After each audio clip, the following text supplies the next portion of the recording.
St. Ignace is a wonderful jumping-off spot to stay if you're interested in exploring the eastern side of Michigan's Upper Peninsula. It's within striking distance of many of the tourist attractions in the area. Plus, the gas and lodging costs are reasonable compared to some of the other more popular UP destinations. And there are plenty of unique and fun things to do within St. Ignace itself. Straits State Park is a beautiful campground located on the shores of Lake Huron, with several unique views of the Mackinac Bridge and Mackinac Island.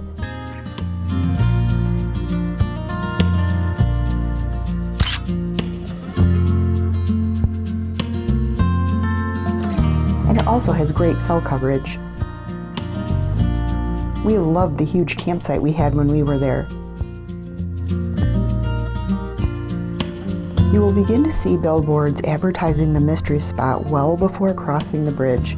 This gravity-defying spot was discovered in the early 1950s by surveyors whose equipment didn't work properly there. This spot has now been turned into a tourist experience, where a tall person seems small and balls roll uphill. They also have zip lines, a maze, and mini golf.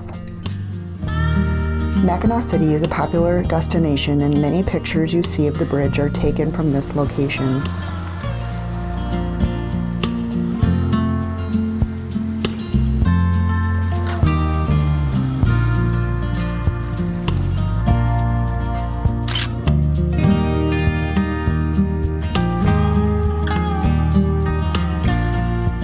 On a sunny day, it's pleasant to walk along the waterfront boardwalk through downtown St. Ignace.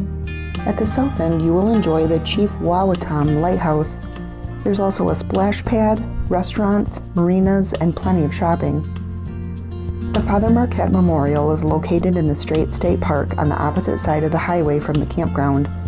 Visitors will learn about Father Jacques Marquette and about the French and Native American cultures in the 17th century deep in the North American interior.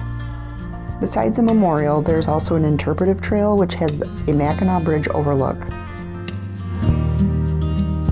This museum was a lovely surprise for us. It contains indoor and outdoor exhibits that give visitors a glimpse into the Ojibwa culture and the lifestyles of the Huron.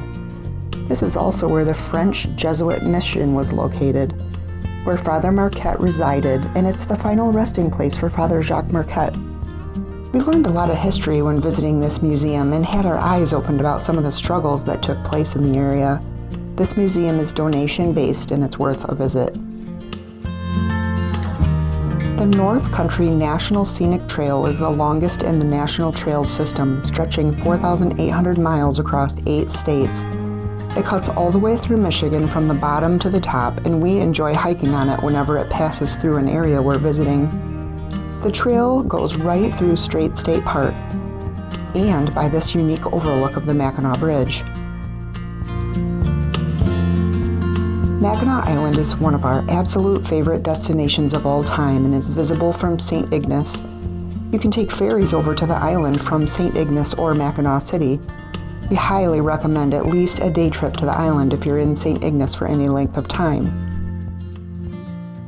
Castle Rock is one of those tourist attractions that has been around for ages.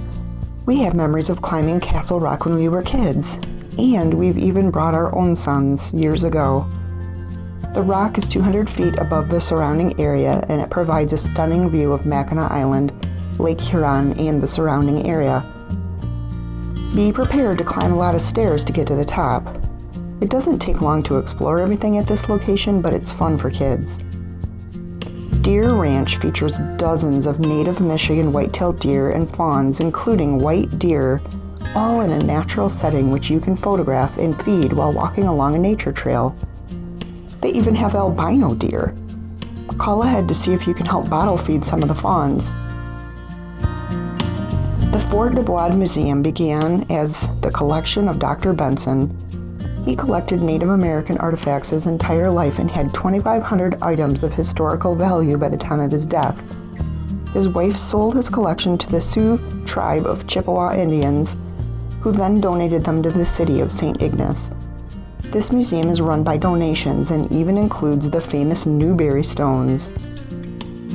St. Ignace is a beautiful town that's packed with history and lots of activities for nature enthusiasts.